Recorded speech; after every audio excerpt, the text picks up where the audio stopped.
તો અયોધ્યામાં પ્રાણ પ્રતિષ્ઠા પહેલા દેશભરમાંથી સાધુ સંતો પહોંચી રહ્યા છે, ત્યારે ગુજરાતમાંથી પણ સાધુ સંતો અવધ નગરી પહોંચી ચૂક્યા છે।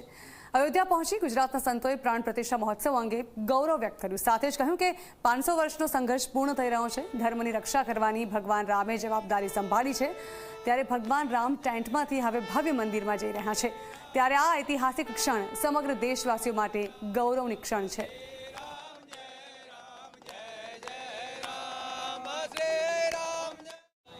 22 જાન્યુઆરીના ઐતિહાસિક દિવસ માટે ગુજરાતની તમામ સંતો જે છે તે અયોધ્યા પહોંચી ચૂક્યા છે। તેમની સાથે જ વાત કરીશું।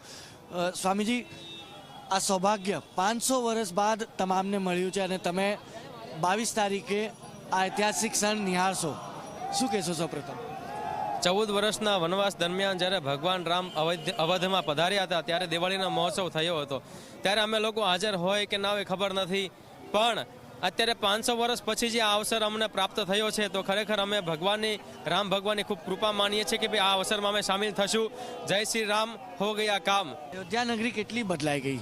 અયોધ્યા નગરી અમે 10 વર્ષ પહેલાં આવ્યા હતા ત્યારે જ્યારે અમે જોયું તો ત્યારે એક નિર્જન જેવું લાગતું હતું, કારણ કે તમે જો તો બધા એકદમ નિરસ્ત હતા લોકો, કોઈનામાં કોઈ શક્તિ કે ઉર્જા કંઈ લાગતું નહોતું। પણ જ્યારથી ચુકાદો સુપ્રીમ કોર્ટે આપ્યો કે ભાઈ અયોધ્યાનું રામ મંદિરમાં રામલલા બિરાજમાન થશે અને હવે થઈ રહ્યા છે, ત્યારે આખા અત્યારે સ્વર્ગ કરતાં પણ વિશેષ અહીંયા સુંદરતા જોવા મળે છે।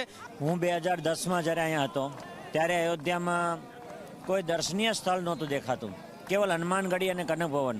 પણ અત્યારે જે રસ્તા ઉપરથી જે માર્ગ ઉપર જઈએ છીએ, સરજુજી સ્નાન કરવા જઈએ છીએ, દરેક જગ્યાએ એક મનમોહક, મનને મોહી લે એવું દ્રશ્ય ઊભું કરી દીધું છે।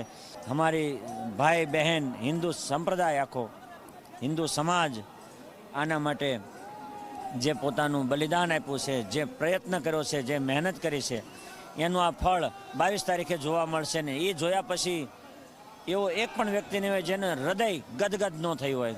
અમે પહેલા સૂત્ર આપેલું કે રામલલા હમ આएंगे, મંદિર ભવ્ય બનાएंगे, પછી ઢાંચો તૂટ્યો એટલે અમે કહ્યું કે રામલલા હમ જરૂર આएंगे, મંદિર દિવ્ય બનાएंगे। ત્યારે અમારા વિરોધીઓ અમારી સામે એક નારો ચલાવતા હતા કે મિલે મુલાયમ काशी राम, हवा में उड़ गया जय श्री राम। आज उन विपक्षी लोगों को हम कहना चाहते हैं कि क्या मुलायम, क्या काशी राम, पूरा विपक्ष हवा में उड़ जाएगा। भारत वर्ष અને ભારત વર્ષની બહાર જે લોકો હિન્દુઓ રહે છે એ બધા માટે આ ઐતિહાસિક ઘડી છે, સૌભાગ્યની ક્ષણ છે। અને આપના માધ્યમથી હું કહેવા માંગીશ કે આ માત્ર રામ કોઈ જાતિના નથી, રામ કોઈ કોમના નથી, એને જાતિ કે કોમ સાથે ના મેળવી શકાય। હું એવું માનું છું કે 22મીએ પ્રાણ પ્રતિષ્ઠા થશે પછી 140 કરોડ લોકો માટે આ એકતા અને અખંડિતતાનું પ્રતીક આ રામ મંદિર બનશે। જે રીતે પ્રસન્નતા આપણા ધાર્મિક ચિહ્નો જોવા મળે છે, આપણા રામના આયુધો જોવા મળે છે, અને એ સાથે અહીંની દિવાલ લાઇટ પણ જે કરી છે એમાંય પણ ભગવાનના આયુધોનું દર્શન થાય છે। જ્યાં જ્યાં રંગોળી પણ પૂરાઈ એ પણ ભગવાનના આયુધો સાથે થઈ રહ્યું છે। એટલે ધર્મનગરી રૂપે આ અયોધ્યા જે બની રહ્યું છે, ત્યારે સમગ્ર હિન્દુ સમાજને એક વિનંતી પણ આપના માધ્યમથી કહું છું કે આપ હિન્દુ તરીકે, સનાતન તરીકે એકવાર અવશ્ય અયોધ્યા મંદિરે આવજો। હું અહીંયા 82-83માં રામાયણ ભણતો, અહીં સામે દશરથજી મહેલ દેખાય છે, અહીંયા જ હું રહેતો, 1.5 વર્ષ રહ્યો છું। આ ગલીમાંથી 2 રિક્ષા જવાના હોય તો ના જઈ શકે, અહીં ખુલ્લી ગટરો મેં જોઈ છે। આની પાછળના ભાગની અંદર ઘોર જંગલ હતું, એ બધું મેં જોયું છે। એની એ જોતી અત્યારે અયોધ્યા જોતા એવું લાગે છે કે અહીં તો સ્વર્ગ ઉતરી આવ્યો હશે એવી પ્રતીતિ થઈ રહી છે।